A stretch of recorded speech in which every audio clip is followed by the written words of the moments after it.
So I'm about to go in the water with Matt Wells. He is going to teach me a few snippets of his experience in the rowing boat, and as you can see, the beautiful River Tyne awaits us. The lovely Matt Wells has even lent me a pair of shorts because I'm distinctly unsuitably dressed. But never mind, we'll see what my rowing skills will do and where they'll take me on the river.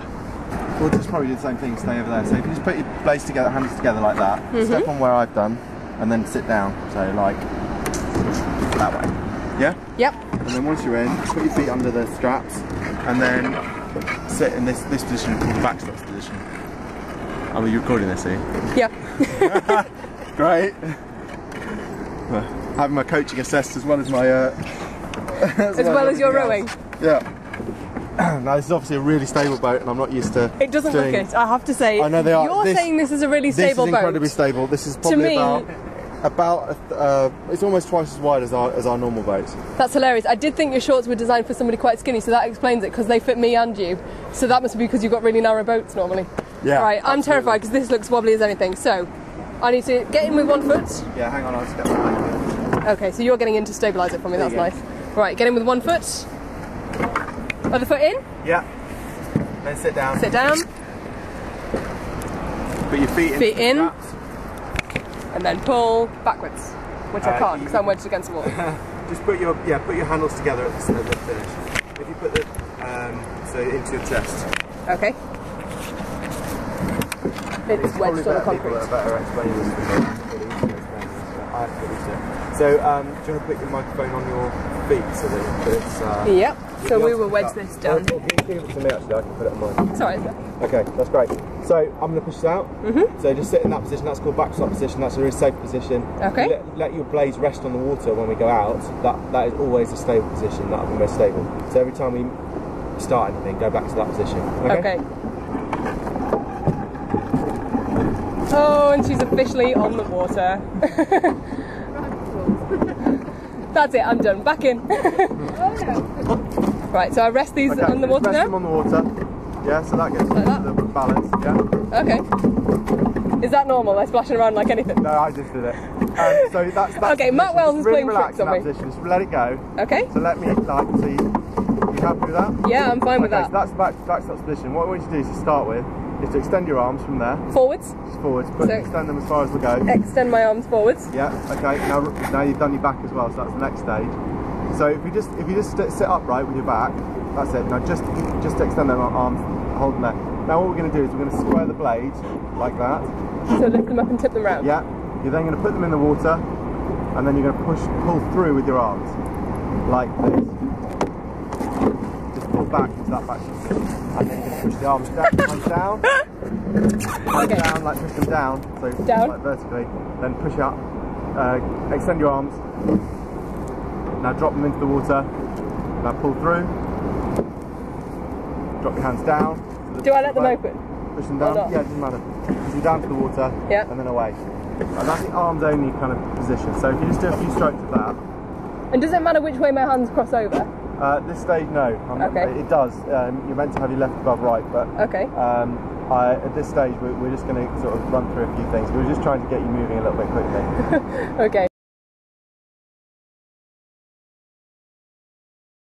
Okay, so now we're gonna set our backstops position, and we're going to introduce the leg drive.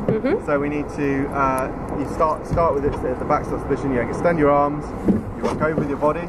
And then we're going to roll up the slide with our legs, so we're going to extend up like that. Once we get as far as we can go up there, we're then going to drop the blades in the water, plop. We're then going to push our legs, rock our back over, and then bring our arms. That's brilliant. So I'm now doing it with my knees, pushing my knees forward, arms and back. So the idea is that you say arms, body, slide. So your arms go forward first. How do I stop my hands knocking into each other? Do they cross over? Yeah, they cross over. So if you had your left above your right, that probably would help it. Just like that. Right. It's just slightly forward and above it. Your left is slightly forward and slightly above the right. Okay.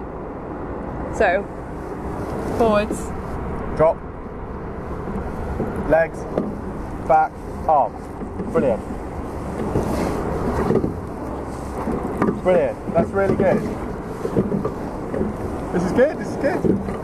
Believe it or not, it's very good. I'm glad there's somebody else steering, because I'm going nowhere. I wouldn't be very good in a straight line race, would I? I'm going diagonally across the Tyne at the minute. Yeah, you'll find that if you're right-handed, you'll find your right hand's more dominant, so it tends to bring it round. You tend to be more skillful on that side when you're first learning. Okay, a few more strokes? Yeah. So I've got my arms crossed over, I'm leaning backwards, and what I'm going to do is push myself forwards with the back, drop my arms in, push back and pull with the arms. That's it. Brilliant. Someone's done this before. Someone really hasn't done this before and is quite terrified, but it's amazing. It's so hard to get the two oars coordinated at the same time. This is called sculling, which has a blade in each hand. What you do is, there's also the rowing sport, which is one blade and you have two hands to handle it. Now that is slightly easier to do because you don't have as much, you obviously have half as much to think about, but obviously the coordination of it is still very hard. Yeah, because my left oar and my right oar aren't going at the same time, unfortunately, but I'm sure it does when you're used to it. How does the Tyne compare to Eton Dorney, Matt? The conditions here? Yeah. Well, there's no wind here today, or it's the wind that there is here is very sheltered. So we've got very, very flat water. I mean, this would be called mirror water. So you know, it's a real. This would be for most people. This would be called perfect rowing conditions. Sun's out, no wind, flat water. There's a bit of a stream on here at Tyne Green, but it's good. I would say being in a boat with an Olympic rower on a sunny day like today probably counts as perfect. Thank you.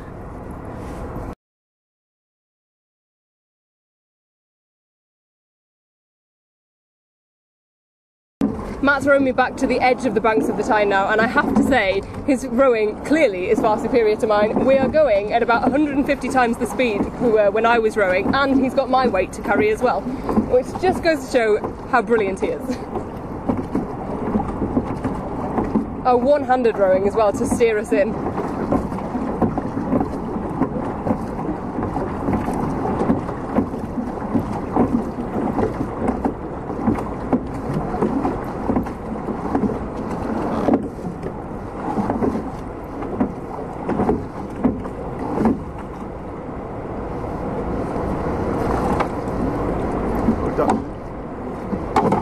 Oh, we've just scared a mallard. Bit of a bad landing there. Well, it might not be the generation that David Cameron had in mind, but consider a generation inspired. Thank you very much. Well, I've just been and rowed on the Tyne in Hexham with Olympic rower Matt Wells. Absolutely amazing experience. I couldn't have wished for anything more. So serene out on the water. I had such a good time. And my legs are killing it. Really, really makes your legs ache right at the top of your legs. You wouldn't think the leg power was so important. And it's so technical, all the different crossing over of hands and pulling and pushing at the right time. But as I said, I just think it's an amazing experience. Not only getting to do it with an Olympic rower, but just getting out there and trying it. So my one tip of the day would be pick a new sport. Go and find a club that teaches a beginner and try it for yourself.